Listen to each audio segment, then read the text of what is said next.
السلام علیکم ورحمۃ اللہ وبرکاتہ ان الحمد للہ نحمدہ ونستعینہ من یہدہ اللہ فلا مضل لہ ومن یضلل فلا ہادی لہ واشہد ان لا الہ الا اللہ وحدہ لا شریک لہ وان محمدا عبدہ ورسولہ یا ایھا الذین آمنوا اتقوا اللہ حق تقاتہ ولا تموتن الا وانتم مسلمون یا ایھا الناس اتقوا ربکم الذی خلقکم من نفس واحدہ وخلق منها زوجہا وبث منہما رجالا کثیرا ونساء واتقوا الله الذي تساءلون به والارحام ان الله كان عليكم رقيبا يا ايها الذين امنوا اتقوا الله وقولوا قولا سديدا يصلح لكم اعمالكم ويغفر لكم ذنوبكم ومن يطع الله ورسوله فقد فاز فوزا عظيما اما بعد فان خير الحديث كتاب الله وخير الهدي هدي محمد صلى الله عليه وسلم وشر الامور محدثاتها وكل محدثة بدعة وكل بدعة ضلالة وكل ضلالة في النار فاعوذ بالله السميع العليم من الشيطان الرجيم بسم الله الرحمن الرحيم ولا تتمنوا ما فضل الله به بعضكم على بعض للرجال نصيب مما اكتسبوا وللنساء نصيب مما اكتسبن واسألوا الله من فضله إن الله كان بكل شيء عليما رب اشرح لي صدري ويسر لي أمري واحلل عقدة من لساني يفقهوا قولي رب زدني علما سبحانك لا علم لنا إلا ما علمتنا إنك أنت العليم الحكيم اللهم صل على محمد وعلى آل محمد كما صليت على إبراهيم وعلى آل إبراهيم إنك حميد مجيد اللهم بارك على محمد وعلى آل محمد كما باركت على إبراهيم وعلى آل إبراهيم إنك حميد مجيد۔ محترم ناظرین کرام، میں نے سورہ نساء سورہ نمبر 4 کی آیت نمبر 32 آپ لوگوں کے سامنے پڑھی ہے۔ اس مناسبت سے میری تقریر کا عنوان ہے حسد کی آگ۔ ناظرین کرام، آج میں دل کی ایک ایسی بیماری کا تذکرہ آپ کے سامنے کرنا چاہوں گا کہ آدمی اپنے دل میں رکھتا ہے اور اس کی آگ ظاہری طور پر نظر آتی ہے۔ حسد ویسے ہی ایک آگ ہے، اور آج کی تقریر ہے حسد کی آگ۔ تو نقصانات کتنے ہیں؟ آدمی اپنے سماج کے اندر رہتا ہے، دیکھتا ہے حسد کیا ہے۔ آپ غور کریں، دیکھیں، کسی کی عزت ہے، کسی کو شہرت ملی ہوئی ہے، کسی کو دولت ملی ہوئی ہے، تو دوسرا آدمی کیا سوچتا ہے کہ اس کی عزت ختم ہو جائے، عزت ملیاں میٹ ہو جائے، دولت ختم ہو جائے اور مجھے دولت مل جائے، عزت مجھے مل جائے۔ تو اندر ہی اندر وہ اس کے خلاف سوچتے رہتا ہے، پلان کرتا ہے، اور اگر کسی بھائی کو تکلیف ہو تو وہ خوشی محسوس کرتا ہے۔ تو آج میں اس برائی کا تذکرہ آپ کے سامنے کروں گا۔ ہم میں سے اکثر بھائی، زیادہ تر بھائی اس برائی میں مبتلا ہیں۔ یہ بیماری کسی کے اندر بھی ہو سکتی ہے، مرد کے اندر بھی ہے، عورت کے اندر بھی ہے۔ آپ کسی کی نعمت دیکھیے، کوئی خوبصورت ہے، کوئی سیرت میں اچھا ہے، بھائی نیکی کے لیے تو حسد کر سکتے کہ بھائی وہ زیادہ خرچ کر رہا ہے تو میں بھی کروں، لیکن ایسا جذبہ کم ہے۔ حسد کا معنی یہاں رشک ہوگا، غبطہ یعنی رشک کرنا، وہ دے رہا ہے تو میں بھی دوں، ایسا ہونا چاہیے۔ لیکن حسد وہ کہ سامنے والے کی نعمت ختم ہو جائے اور مجھے نعمت مل جائے اور سامنے والا روڈ پر آ جائے، اسلام کے اندر یہ منع ہے۔ تو آج کی تقریر میں جاننے کی کوشش کریں گے اور دعا کریں گے کہ اللہ تعالی ہم لوگوں کے دلوں سے حسد کو ختم کر دے، سینے کو کینے سے اللہ پاک کر دے۔ زور سے بولیے آمین۔ جو کوئی بھی حسد کرتا ہے، جلیسی یعنی سامنے والے کی نعمت کو اللہ ختم کر دے اور اسے اللہ دے دے، یہ صحیح نہیں ہے۔ آپ غور کریں، اللہ تعالیٰ نے ہر ایک کو اس کے حساب سے دے دیا ہے۔ آپ غور کیجئے، آپ کے حساب سے اللہ نے آپ کو دیا، میرے حساب سے اللہ نے مجھے دیا، کسی مرد کو اللہ نے الگ دیا، کسی عورت کو اللہ نے الگ دیا، سب کو اللہ تعالیٰ نے دے دیا۔ اور ایک بات اور، اللہ سے جو مانگا ہے اللہ نے دے دیا ہے۔ جب اللہ نے دے دیا ہے تو پھر مسئلہ کیا؟ ایک آیت ہے سورہ ابراہیم سورہ نمبر 14 آیت نمبر 34، وَآتَاكُم مِّن كُلِّ مَا سَأَلْتُمُوهُ، اور تم لوگوں کو اللہ نے دے دیا جو تم لوگوں نے اللہ سے مانگا۔ اب دیکھیے اللہ سے کیا مانگا اور اللہ نے کیا دیا، غور کرنے کی بات ہے۔ وَإِن تَعُدُّوا نِعْمَةَ اللَّهِ لَا تُحْصُوهَا، اور تم اللہ کی نعمت کو شمار کرنا چاہو، گننا چاہو تو گن ہی نہیں سکتے ہو۔ إِنَّ الْإِنسَانَ لَظَلُومٌ كَفَّارٌ، اور انسان بڑا ظالم ہے، بڑا ناشکرا ہے۔ سورہ نحل سورہ نمبر 16 آیت نمبر 18، وَإِن تَعُدُّوا نِعْمَةَ اللَّهِ لَا تُحْصُوهَا، اور تم اللہ کی نعمت کو گننا چاہو، شمار کرنا چاہو تو گن نہیں سکتے، شمار نہیں کر سکتے۔ اس لیے ہمیں اور آپ کو کسی سے تو حسد کرنی ہی نہیں چاہیے، سامنے والے کی نعمت کو ختم کرنے کے لیے دعا ہی نہیں کرنی چاہیے، دل کے اندر وہ حسرت رکھنی ہی نہیں چاہیے۔ لیکن یہ حسد یہ بیماری زیادہ تر لوگوں میں الا ماشاء اللہ بہت کم لوگ ہیں جو بچے ہوئے ہیں. ایسا نہیں ہے کہ یہ بیماری صرف جاہلوں میں ہے، پڑھے لکھے لوگوں میں بھی ہے، جانکار لوگوں میں بھی ہے. سینئر جونیئر سے جلتا ہے، کوئی مولوی صاحب دوسرے مولوی صاحب سے جلتے ہیں، اچھا وہ اتنا آگے بڑھ گیا تو اس کی برائی بیان کرتے ہیں، ارے وہ تو کچھ نہیں ہے، میں ہی سب کچھ ہوں. یعنی لوگوں کو صرف اپنی ہی چیز سمجھ میں آتی اور دوسرے کی چیز کو حقیر جانتے ہیں. حوصلہ افزائی ہے ہی نہیں. آپ ہر چیز میں دیکھ لیجئے، ہر مقام پہ دیکھ لیجئے، ایک مالدار دوسرے مالدار سے جل رہا ہے، ایک عورت دوسرے عورت سے جل رہی ہے، ایک پڑوسی دوسرے پڑوسی سے جل رہا ہے. حسد، ارے سامنے والے کا گھر تیار ہو گیا، حسد کی آگ. پہلے کیا تھا؟ کچھ نہیں تھا، کب برباد ہو جاتا، کب روڈ پر آ جاتا. گاؤں گھر دیہات شہر ہر جگہ لوگ اس بیماری میں مبتلا ہیں. اور اس کا نام بہت چل رہا ہے، کبھی بھی اسی کا نام ہوتا ہے، ہمارا نام تو کچھ ہوتا ہی نہیں.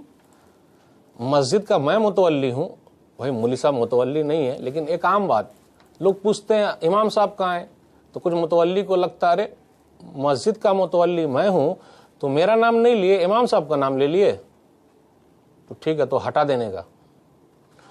مدرسہ کے اندر گئے، فلانے مولانا ہے تو ذمہ داری سے پوچھ لیا. اب ذمہ دار کو لگتا ہے میرا نام نہیں لیا اور اس کا نام لے لیا، چلو نکال دو. ایک نعمت اللہ نے کسی کو دے رکھا ہے، لیکن ہم میں سے کچھ بھائی ایسے ہیں جو یہ چاہتے ہیں کہ وہ نعمت ختم ہو جائے.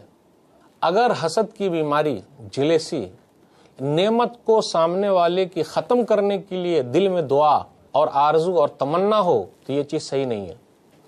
اللہ نے کسی کو دیا ہے تو اللہ بہتر جانتا ہے کہ اس کو دینا چاہیے کہ نہیں دینا چاہیے. اگر کوئی حسد کرتا ہے، جلن کرتا ہے تو وہ اللہ کی تقسیم سے راضی نہیں ہے اور وہ اللہ کے اوپر جل رہا ہے. تو جو اللہ سے جلے گا اللہ اس کو جلا دے گا. بھئی اللہ ہی نام دینے والا ہے، اللہ ہی عزت دینے والا ہے، اللہ ہی شہرت دینے والا ہے. تو اگر ہم کسی سے جلیں گے تو گویا کہ ہم اللہ سے جل رہے ہیں، نعوذ باللہ. جو اللہ سے جلے گا اللہ اس کو جلا دے گا. اللہ کی تقسیم پہ وہ راضی نہیں ہے. مال کے سلسلے میں اللہ نے کیا کہا؟ اللہ یبسط الرزق لمن یشاء ویقدر، سورہ رات سورہ نمبر 13 آیت نمبر 26. اللہ جس کے لیے چاہتا ہے روزی کو کھول دیتا ہے اور جس کے لیے چاہتا ہے تنگ کر دیتا ہے. کسی کو مالدار بناتا ہے، کسی کو غریب بنا دیتا ہے. جو لوگ روڈ پر تھے اس کو محلوں میں اللہ نے اٹھا لیا، جو محل میں رہنے والے تھے اللہ نے اس کو روڈ پر لا کے کھڑا کر دیا. قل اللہم مالک الملک تؤتی الملک من تشاء وتنزع الملک ممن تشاء وتعز من تشاء وتذل من تشاء بیدک الخیر انک علی کل شیء قدیر. سورہ ال عمران سورہ نمبر 3 آیت نمبر 26. کہہ دیجئے اے اللہ بادشاہوں کا بادشاہ، جس کو چاہے ملک دے دے، جس سے چاہے ملک چھین لے، جس کو چاہے عزت دے، جس کو چاہے ذلیل کر دے، ساری بھلائی تیرے ہی ہاتھ میں، تو ہر چیز پر قادر ہے. تو عزت دینے والا اللہ، ذلیل کرنے والا اللہ، دینے والا اللہ، لینے والا اللہ، تمام چیزوں کا مالک اللہ ہے، ہر چیز پر قادر ہے. تو اللہ ہی نے عزت دی ہے، اللہ ہی نے شہرت دی ہے، اللہ ہی نے مال دیا ہے. تو اگر ہم کسی سے جلتے ہیں، حسد کرتے ہیں تو گویا کہ اللہ کی تقسیم پر ہم راضی نہیں ہیں. سورہ نحل سورہ نمبر 16 آیت نمبر 71. واللہ فضل بعضکم علی بعض فی الرزق، اللہ نے تم میں سے بعض کو بعض پر روزی روٹی کے معاملے میں فضیلت دی ہے. اگر کوئی آدمی جلتا ہے، حسد کرتا ہے، دل کے اندر کسی کی نعمت کو چھن جانے کی تمنا کرتا ہے اور وہ یہ لگا ہوا ہے کہ سامنے والے کی نعمت چھن جائے، بدنام ہو جائے، وہ روڈ پر آ جائے، اس لیے وہ ہنستے رہتا ہے، مذاق کرتا ہے. اگر بھائی کو تکلیف ہو تو جم گھٹے میں جاتا ہے، مذاق اڑاتا ہے. جی نہیں، اچھے مومن کی نشانی نہیں ہے. حسد اور جلن یہ کرنا کس کی نشانی ہے؟ یہ مومن کی نشانی نہیں ہے، کافروں کی نشانی ہے، اللہ کا انکار کرنے والوں کی نشانی ہے، یہودیوں کی نشانی ہے. اور اگر آدمی کسی سے جلتا ہے، حسد کرتا ہے کہ بچہ اتنا آگے بڑھ گیا، اس کے ماننے والے اتنے لوگ ہیں، تو حق سے محروم ہو جاتا ہے. اچھا وہ میرے خاندان کا نہیں ہے اس لیے میں اس کی بات نہیں مانوں گا. اچھا وہ صدر بن گیا، وہ سیکریٹری بن گیا، میرا خاندان کتنا اونچا ہے، میرا نام کتنا زیادہ ہے، میرے پاس دولت کتنی ہے. جی نہیں، اللہ جس کو چاہے عزت دے دے، جس کو چاہے نواز دے. تو اگر حسد کریں گے تو بڑا نقصان ہوگا. سورہ زخرف سورہ نمبر 43 آیت نمبر 31 و 32. وقالوا لولا نزل هذا القرآن على رجل من القريتين عظيم اهم يقسمون رحمت ربك نحن قسمنا بینہم معیشتہم فی الحیاۃ الدنیا ورفعنا بعضهم فوق بعض درجات لیتخذ بعضهم بعضا سخریا ورحمت ربک خیر مما یجمعون۔ ان لوگوں نے یہ کہا کہ یہ قرآن کریم دونوں شہر میں سے یعنی مکہ اور طائف دونوں شہروں میں سے ایک آدمی کے اوپر کیوں نہیں اتارا گیا؟ یہ قرآن کریم دونوں شہروں میں سے ایک شہر کے آدمی پر کیوں نہیں اتارا گیا؟ طائف کے عروہ بن مسعود پر، مکہ کے ولید بن مغیرہ پر کیوں نہیں قرآن اتارا گیا؟ یہ یتیم پر اتارا گیا۔ یعنی نبی صلی اللہ علیہ وسلم سے ان کافروں نے حسد کیا۔ بھائی اللہ جس کو چاہے نبیوں کا سردار بنا دے، نبوت کا تاج پہنا دے، اللہ جس کو چاہے عزت دے دے، جس کو چاہے ذلیل کر دے۔ تو خاندان کی بات کیا ہے؟ قریش کے لوگ، اچھا ان کا خاندان بڑھ گیا، نبی اس کے اندر آ گئے تو جلنا نعمتوں سے محروم کر دیتا ہے، فائدہ نہیں اٹھا پاتے کوئی۔ بھائی جی میرے خاندان کا نہیں ہے، آج کل دیکھ لیجئے کیا ہو رہا، جی میرے علاقے کا نہیں ہے، جی نہیں وہ میرے اسٹیٹ کے نہیں ہے مولوی صاحب، تو ان کی تقریر کہاں کو سننے کا؟ جی جی جی نہیں میرے خاندان کے کہاں ہیں تو میں ان کو بڑا کیسے مانوں؟ اچھا وہ پڑھے ہوئے ہیں تو کیا ہوا، میں جاہل ہوں تو کیا ہوا، میرے پاس پیسہ ہے، میرا رنگ گورا ہے، میں کالا تھوڑے نہ ہوں، میرے پاس اتنی دولت ہے، دولت زیادہ اہم ہے یا علم زیادہ اہم ہے؟ سمجھے آپ؟ تو لوگ کیا کرتے؟ فائدے سے محروم ہو جاتے ہیں۔ تو جہاں حسد کریں گے، جلن دل کے اندر لائیں گے، فائدہ نہیں اٹھا پائیں گے۔ یہ یہودیوں کی نشانی ہے۔ سورہ نساء سورہ نمبر 4 آیت نمبر 54، ام یحسدون الناس علی ما آتاہم اللہ من فضلہ فقد آتینا آل ابراہیم الکتاب والحکمۃ وآتیناہم ملکا عظیما۔ وہ حسد کرتے ہیں، لوگوں سے جلتے ہیں جو ہم نے ان کو فضیلت دے رکھی ہے۔ ہم نے اس سے پہلے ابراہیم علیہ السلام کے خاندان میں کتاب اور حکمت دی ہے اور بادشاہت بھی دی ہے۔ تو نبی صلی اللہ علیہ وسلم سے یہودیوں کا جلنا یہ صحیح نہیں ہے۔ بھئی بنی اسرائیل میں انبیاء علیہ السلام آئے، اسحاق علیہ السلام کے خاندان میں بہت سارے انبیاء علیہ السلام آئے، اسماعیل علیہ السلام کے خاندان سے اگر نبی صلی اللہ علیہ وسلم آ گئے اور نبیوں کے سردار بن گئے تو جلنے کی بات کیا ہے؟ ان کو تو خوش ہونا چاہیے تھا، کیونکہ حق بات مل رہی ہے، کیونکہ حق بات نصیب ہو رہی ہے، حق مل رہا ہے تو حق کو لینے میں حرج کیا ہے؟ بھائی دلیل پختہ ہونی چاہیے۔ تو حسد کرنا، جلنا فائدے سے محروم کر دیتا ہے۔ اس لیے آپ دیکھیے گا پوری تاریخ پڑھ جائیے، نبی صلی اللہ علیہ وسلم کے زمانے میں کتنے یہودی لوگ، جوس لوگ اسلام قبول کیے، کتنے؟ اگر گنیں گے تو گنتی کے چند افراد ہوں گے، 10-20 سے زیادہ نہیں ہو سکتے۔ یہ حسد اور جلن کی وجہ سے تھا کہ نبی صلی اللہ علیہ وسلم اسماعیل کے خاندان میں کیوں آئے علیہ الصلوۃ والسلام، اسحاق علیہ الصلوۃ والسلام کے خاندان میں سے کیوں نہیں آئے؟ تو انہوں نے فائدہ نہیں اٹھایا۔ تو فائدہ نہیں اٹھائیں گے تو نقصان کس کا ہوگا؟ نبی صلی اللہ علیہ وسلم کا نقصان ہوا، نقصان یہودیوں کا ہے، عیسائیوں کا ہے، جو نبی صلی اللہ علیہ وسلم کو نہیں مانیں گے ان کا نقصان ہے، جو مانیں گے ان کا فائدہ۔ ابو جہل نے نہیں مانا، ابو لہب نے نہیں مانا تو کس کا نقصان ہے؟ نبی صلی اللہ علیہ وسلم کا نقصان ہے۔ خاندان کی وجہ سے نہیں مانا، یہ میرے خاندان کا نہیں، میرے قبیلے کا نہیں، میرے نام سے نہیں، تو جلنا، حسد کرنا فائدے سے محروم کر دیتا ہے۔ حسد کے بہت سارے نقصانات ہیں۔ ایک نقصان یہ بھی ہے کہ حسد اور جلن، جلیسی، یعنی سامنے والے کی نعمت چھن جائے، ایک بڑی آزمائش ہے، بڑی آزمائش ہے۔ اچھے خاصے پڑھے لکھے لوگ اس برائی میں مبتلا ہیں۔ کسی آدمی کا نام آ جائے، ماشاءاللہ کسی کی تقریر سننے کے لیے بہت سارے لوگ آتے ہیں، بھائی اللہ جس کو توفیق دے دے، اور کسی کی تقریر سننے کم لوگ آتے ہیں، تو کم لوگ جو آتے ہیں تو وہ مولانا صاحب دوسرے مولانا کی برائی بیان کرتے ہیں۔ برائی بیان کرنا ہے، یا کسی کا نام زیادہ لیتے ہیں تو دوسرے کی برائی کرنا ہے، کس نے کہا ہے؟ اور حسد اور جلن اکثر دلوں میں ہے، زیادہ تر دلوں میں ہے، ایک بڑی آزمائش ہے۔ بہت کم لوگ ہیں جو اس سے بچ پاتے ہیں۔ آئیے ایک حدیث پر غور کرتے ہیں، بڑی پیاری حدیث ہے، اور اپنے دل کو صاف کر لیجئے۔ کوئی بھی رہے، یہ عام بات میں کر رہا ہوں، کوئی بھی رہے، کسی کی نعمت چاہے جیسی بھی نعمت ملی ہو، یہ اللہ کی طرف سے ہے۔ ایک حدیث ہے مسند احمد، حدیث نمبر 12697، 12697۔ نبی صلی اللہ علیہ وسلم نے فرمایا، یطلع علیکم الآن رجل من اہل الجنہ، لوگوں دیکھو جنتی آدمی آ رہا ہے۔ ایک صحابی کو دیکھا، وضو بنا کر آئے ہوئے ہیں، جوتا لے کر آئے ہوئے ہیں یا چپل لے کر آئے ہوئے ہیں، اور مسجد کے اندر آئے۔ اسے یہ پتا چلا جوتا چپل جو ہے مسجد کے اندر رکھنے کا، باہر رکھیے گا تو کبھی کبھی کچھ چور لوگ بھی مسجد کے اندر آ جاتے ہیں اور نئے جوتے چپل کو اٹھا کے لے جاتے ہیں،